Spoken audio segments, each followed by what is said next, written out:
Hello, I'm back again with video number 2 of the day, Wednesday, December the 4th, here on the Bernie Miklasz Show.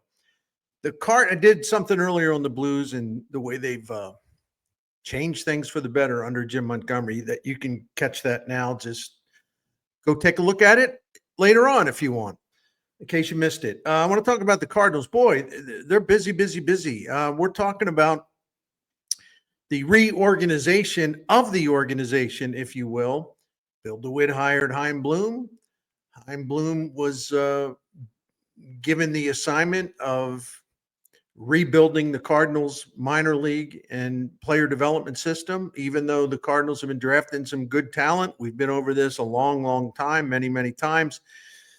They have just let the system part of it fall apart with the lack of funding, a lack of instructors and coaches and modern facilities and modern tools, including analytics, which are an increasingly important and valuable part of today's game. Whether some people like it or not, that's too bad because that's the way it is.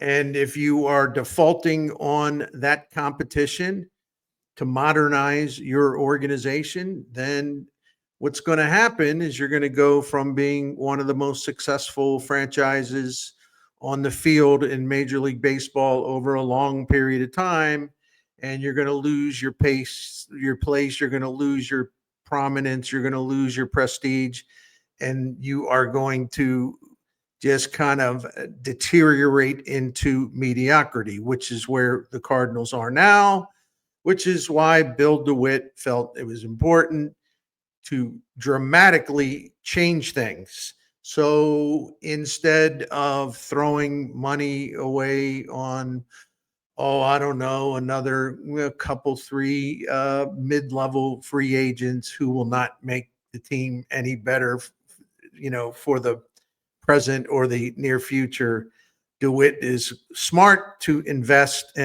a lot of money into rebuilding what used to be a Cardinal strength.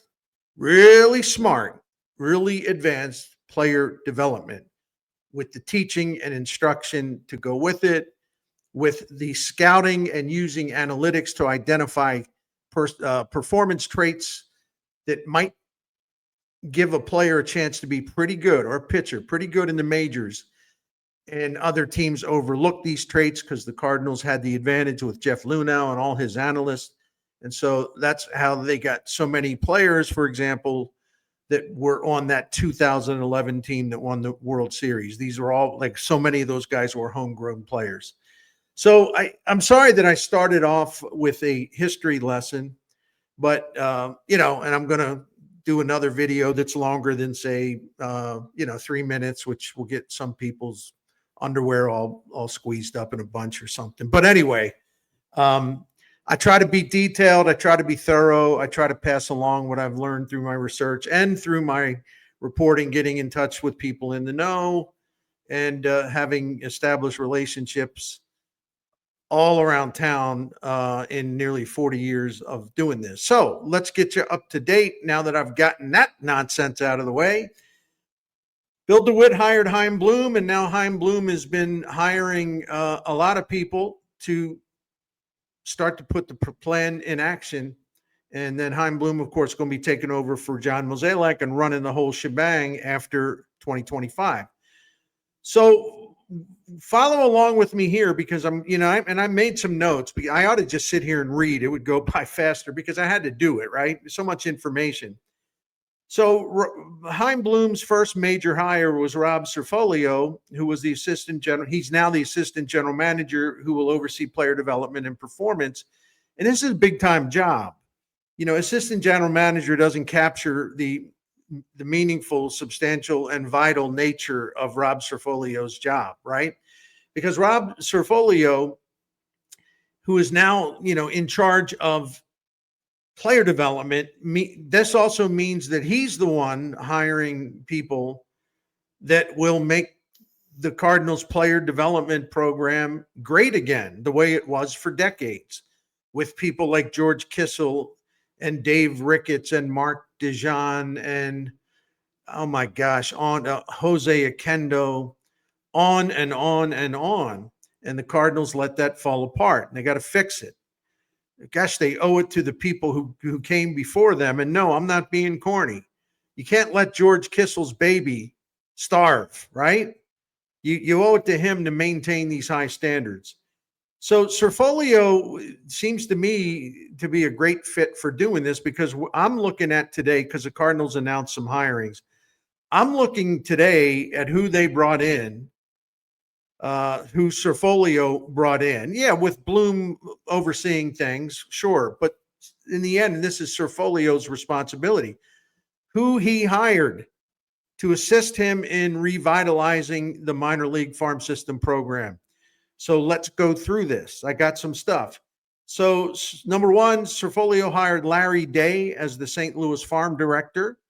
He's 39 years old. He spent the last 10 seasons with Cleveland, the last two being the assistant field coordinator. Day is highly regarded by those sharp minds who run the baseball operation in Cleveland. They're one of the very best. And I know what a few people say, when's the last time they won the World Series? That's not the point. The point is, this is a low budget franchise with ownership not real big on payroll, and they manage to outperform wealthier teams that spend a lot more than they do. That's the point. Um, because the challenge of a team that is not high on payroll and is often in the well towards the bottom 10 in payroll, bottom 5 in payroll, yeah, they need to be smarter than the big boys. And the Cleveland Guardians have been doing that for quite a while. And a guy like Cerfolio comes out of the Cleveland system. Now he has hired Larry Day out of the Cleveland system to be the farm director.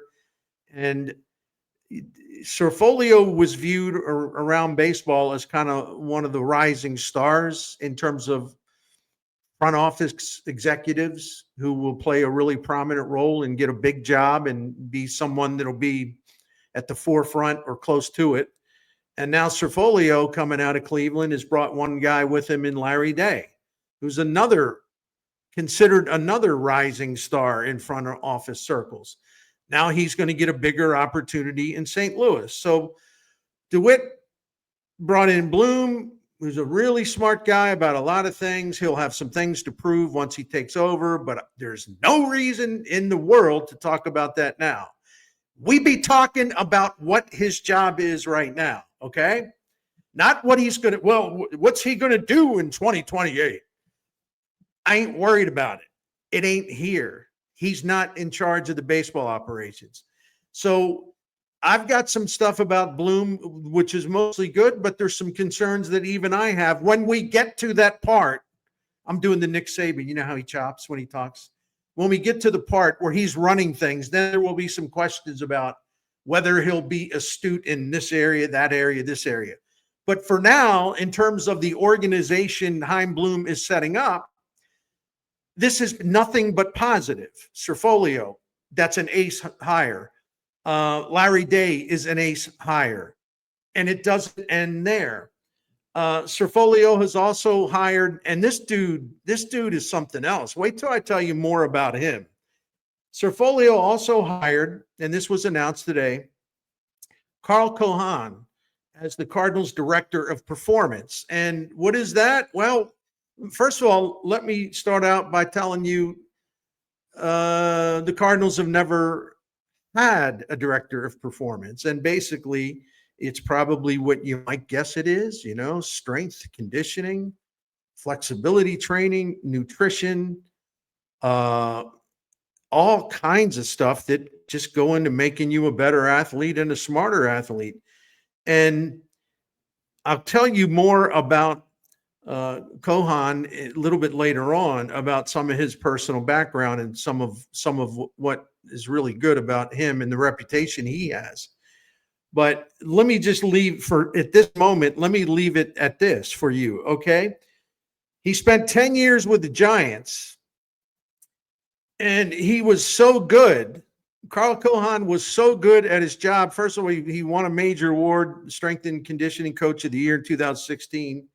He also put in their first ever, the Giants, strength and conditioning program. They never had it, and it quickly became like the highest standard in the majors, which is why he won that major award. And Carl Cohan certainly contributed to not one, but not two, three World Series championships won by Bruce Bochy back in the day, because he was a supporting staff member with a big job. No, he wasn't a baseball coach, but he brought in a program that really, really helped the Giants on the field. Okay. So what you need to know, he goes to the Dodgers. In fact, Cohan was so good for the Giants. Andrew Friedman, who's the most brilliant baseball mind in the game today, Andrew Friedman of the Dodgers said, well, wait a minute. We can't have him down there doing this. We need him to do it for us. So the past 6 years, Cohan has worked for the Dodgers. So if you add it all up, his work as in the director of performance and working in strength and conditioning, nutrition, and all this other stuff that go along with it, even sleep and rest and everything, right? So with the Giants and the Dodgers, Cohan has earned 5 World Series rings. So if you're going to want to have a director of performance, I'm thinking it's probably a dang good hire if you got a guy who did that job for 2 organizations that between them have won 5 flipping World Series. Okay. He certainly wasn't a negative. I think he helped in his own way, because that's why baseball teams have been putting these kind of guys in place. And it just shows you, frankly, how negligent and stupid the Cardinals have been, because they haven't put any emphasis on this. Well, that's going to change when Carl Cohan walks in. By the way, a graduate of SIU Carbondale, right? Later got his PhD somewhere else. That's right. You can call him Dr. Cohan. Looks like a rugged guy, too. Anyway, he's supposed to be an excellent motivator among all else. The Cardinals also, with Cerfolio running the lead, but with also Bloom in the middle of it, the Cardinals also hired Matt Pierpoint, 33 years old, the new position of director of pitching. And what he'll do is synchronize the major league operation with the minor league operation to ensure the Cardinals have the great alignment that they haven't had. It's been disjointed. Like, you have a pitching coach at the major leagues, and he's teaching things and he's coming up with plans that no one in the minor leagues is following, because no one told them to and no one's coordinating it. So if you wonder, well, what the heck is a director of pitching? This is what a director of pitching does.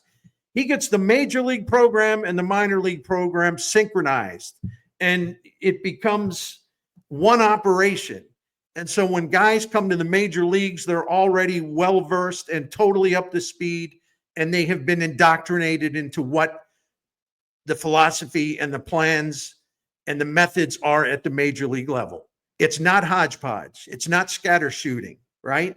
It's like one entity. It just happens that there's a major league part and a minor league part, but instead of having them doing separate things in terms of what's between the ears, it's all going to be one entity now. And that's really important, because once again, what used to be the Cardinal strength? Drafting and developing pitchers. What is their primary weakness now? Drafting and developing pitchers. One of the reasons, because they haven't had anybody coordinating all this and putting good plans in place to get the best out of pitchers, young pitchers. It's been a huge problem in recent years. I've told you this. Dusty Blake has been stuck on his own up here in St. Louis to make sure the minor league pitchers being brought up here were ready to go. They were compatible with what is being taught at the major league level.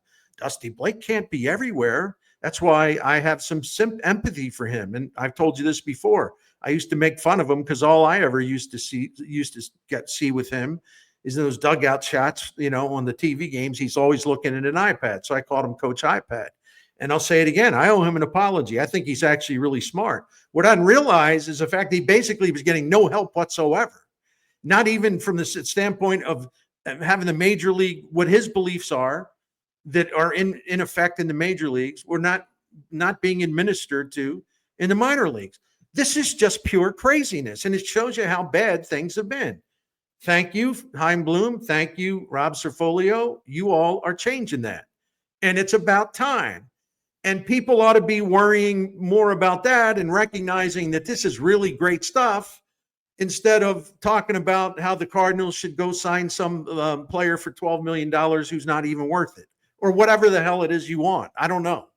This stuff's much more important because it's going to put a better future in place. And you're going to avoid all the dumb, lazy mistakes of the past of not coordinating your pitching, major league, minor leagues, and not having an overall strength and development coordinator, a strength and conditioning coordinator, right? They're bringing modern minds and modern thinking to this isn't a pejorative because I come from a family that had a mom, and my grandparents had a mom and pop store, right? They ran it old school. I don't know how they would have liked analytics, although we practiced analytics in the store when I worked there. I always knew what to do with the pricing and how to get people to buy certain things. See, I could have worked for Jeff Luhnow. Anyway, just kidding. But the Cardinals have had a mom and pop shop, and they used to be at the forefront of being the smartest organization and all this stuff for a long time. And they just let it unravel, and they just let it kind of fade. They let the store fall apart. The mom and pop store was starting to fall apart. The roof was caving in. The windows were all smashed, right? The plumbing was shot. They're finally fixing this mess. And Matt Pierpoint is the new position, again, the new position of director of pitching, and he's going to get everything coordinated. So you have the big club all the way down to the lowest minor league team in the system, all working on the same things, all preaching the same philosophy, all teaching the same things, right? They're going to be operating out of the same playbook, if you will. And this is what the smartest operations in Major League Baseball have been doing for years, and the Cardinals are just now figuring this out. That's why DeWitt's hiring of Bloom was really, really important. So Pierpoint will report to Cerfolio, as will Day, as will Cohan, and Cerfolio will report to Chaim Bloom. And here's what I really, really like about these hires, other than the things I just told you. All of these men have impressive backgrounds in various roles. Bloom was developed in the Tampa Bay Rays front office and became a key part of a really acclaimed baseball operations analytics staff that had a really good eye for identifying talent, beating the rich clubs at their own game because they would get a lot of talent because of their own methods and their own keen observations and their own analytics. And they would see players that no one else saw, and they would draft them. They also tapped into the international market. And the Rays always, just about every year, outperformed their payroll by a wide margin. They won 96 games one year with the lowest payroll in the majors. It wasn't even, I don't even know if it was 50 million. Stuff like that. Bloom was mentored in that operation by Andrew Friedman, who I already mentioned, who is the number one best, the top baseball front office operative in the games. And it's not just because the Dodgers spend money. You just take a look at all the prospects they always have. Look at all the international signings they make. Look at how they make really sharp trades. Look at how they have the largest analytics staff in the majors. Look at how far ahead they are in understanding analytics, implementing them, getting the players to buy in, getting the manager to buy in, and then it becomes a real asset. It's not just their payroll size, although obviously that helps. So when you were basically taught by Andrew Friedman, and now you're going to be coming in to run the Cardinals, and then what you're doing is hiring people that are coming from from other really smart organizations. The Cardinals might be leading the offseason so far in adding brain cells, if you understand what I'm saying. I'm trying to be cute. Yeah, the Cardinals lead the offseason in adding brain power. All right. And that's long overdue. And see, substantial brain power, substantially improved brain power will give you a better baseball team because you're not going to be making all these stupid decisions over and over again. Woo! Anyway, so if you look at Bloom, and the other guys I mentioned, all of them developed by just about all of them developed by really successful organizations like the Dodgers, the Guardians, the Rays, the Giants. And in terms of the pitching coordinator or the pitching director, we're talking about a Seattle Mariners system that he was very prominent in, that has had some of the best pitching around for quite a while now. And so Matt Pierpoint knows what he's doing, and he's bringing all of that stuff. Too bad he can't bring Logan Gilbert and George Kirby and all them, but you know what I mean. They have a good system in place for developing pitchers, and now Matthew Pierpoint is going to be coming here with all of those secrets, all of those methods, all of their systematic things. Going to be bringing that and putting it into place in St. Louis. All of a sudden, you're with all these guys, you are a heck of a lot smarter. Already, you are incredibly smarter than you were, say, certainly last offseason and the offseason before that. You've come a long way. A lot of brain cells now, a lot of really high caliber, high quality brain cells. The baseball IQ is off the charts, as they say. So I told you about Kohan, so I didn't want to go deeper into that. I told you about 5 World Series championships, him being on the staff with in the organization, prominent role, strength conditioning, nutrition, sleep, all that stuff. 5 World Series championships with the Giants and the Dodgers. Number 2 thing that I like a lot, most of these fellows that are new to basically the baseball operation staff have played the game on the field level. Now, this ought to make at least some of you happy, because if I tell you that they're brilliant in terms of understanding and implementing analytics, some of you will take that as like, well, what do we want them for? They're going to ruin everything. No, they're not. They're going to get the Cardinals up to speed, on par and maybe higher than the other teams in the majors. That's where the Cardinals were when they were winning with Jeff Luhnow here, okay? Again, I'm going to keep repeating that until I lose my voice, because I am determined to make people understand the correlation between the implementation of analytics and getting the Cardinals the forefront of that movement, what a role that happened to play, and keeping the Cardinals at a sustained success level for a long time. And as soon as they let that stuff slip, fall apart, everything falling apart. Simple as that. But since some of you are totally hung up on, well, they got to bring in some people here that have played the game. Okay. They're doing that.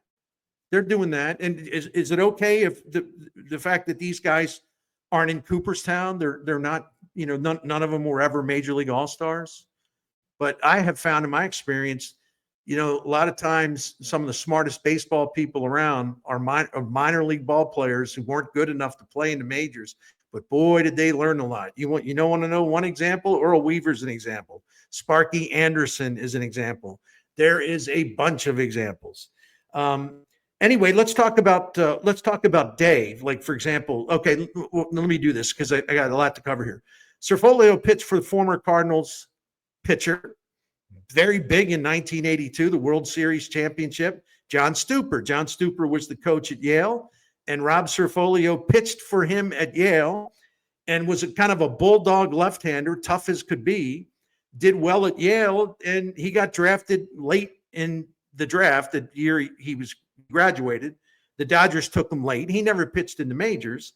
And I'm gonna get back to John Stuper towards the end of this video because there's some good stuff here that I was able to find. And hat tip to Rob Raines, the dean of St. Louis baseball writers. I'll get to that here briefly. So Cerfolio's got a baseball background, a playing background. Day, who is the new farm director, he played minor league ball in the Yankee system in 2007 and 2008. He was also a pitcher.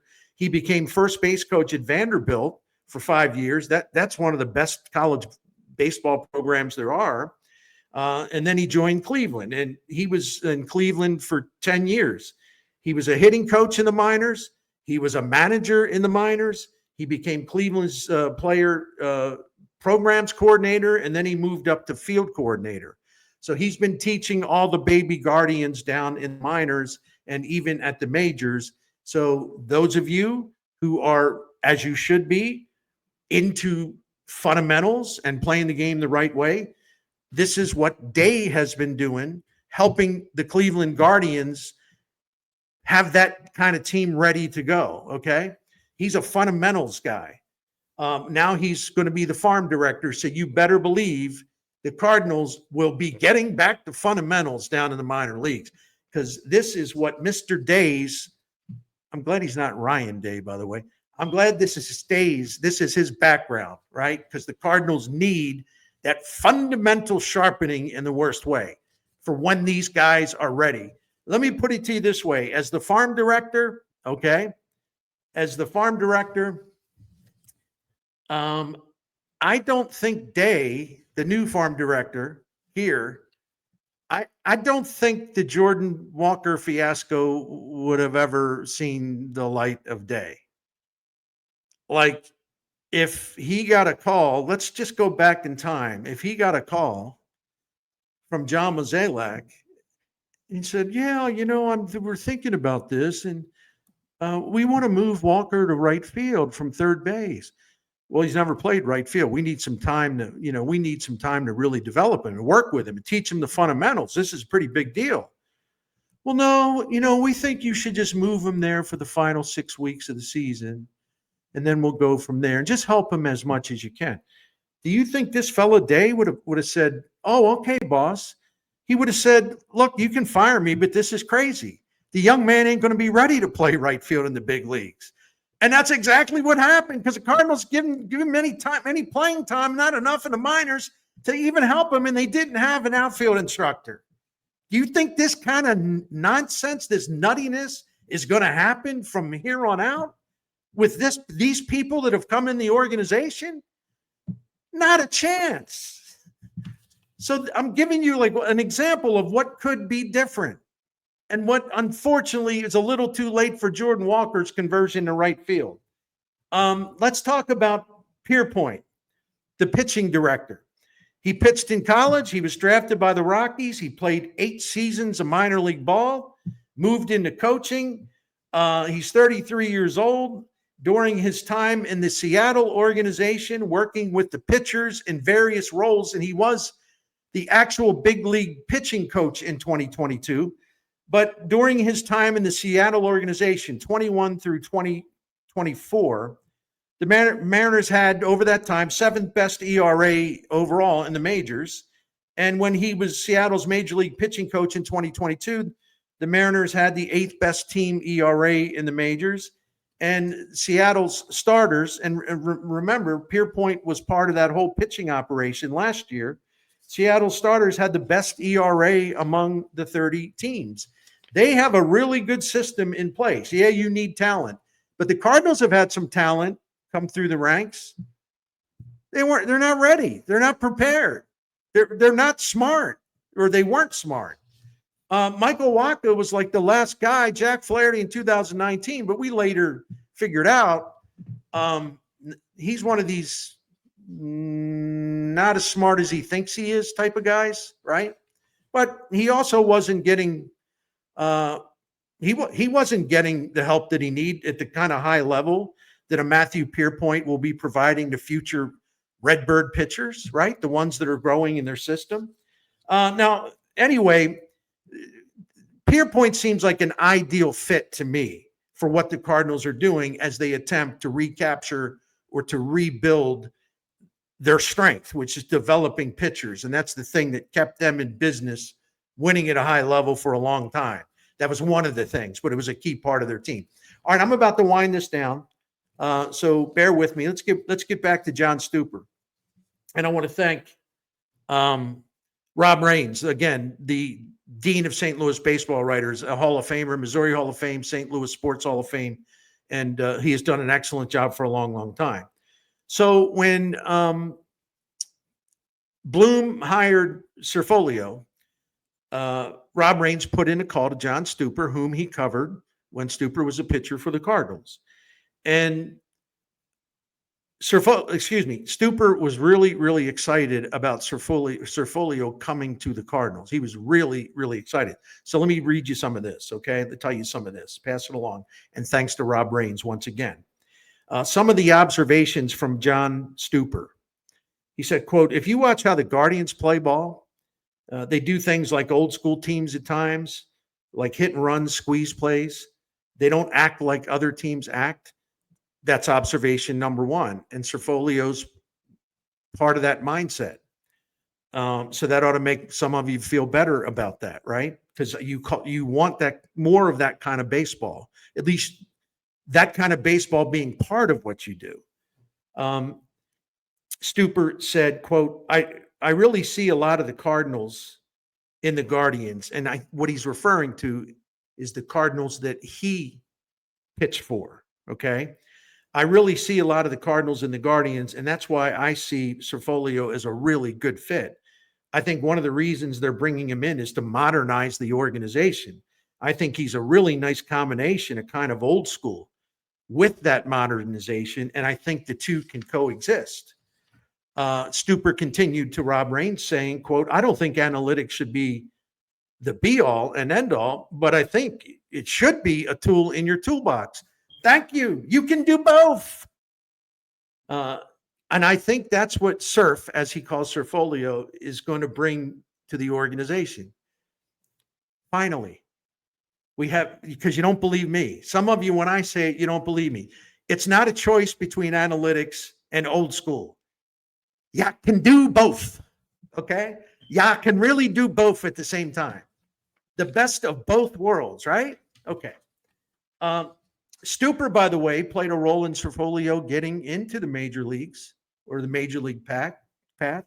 Cerfolio had offers, invitations to go to 5 medical schools, and he turned them down because Stuper said, well, look, I know you love baseball. It's your friend. Yeah, you can be a doctor, but I know you love baseball. Why don't you look into that? In fact, I'm going to get you in touch with Mike Elias. Now, Mike Elias, on background, also played for Stuper at Yale.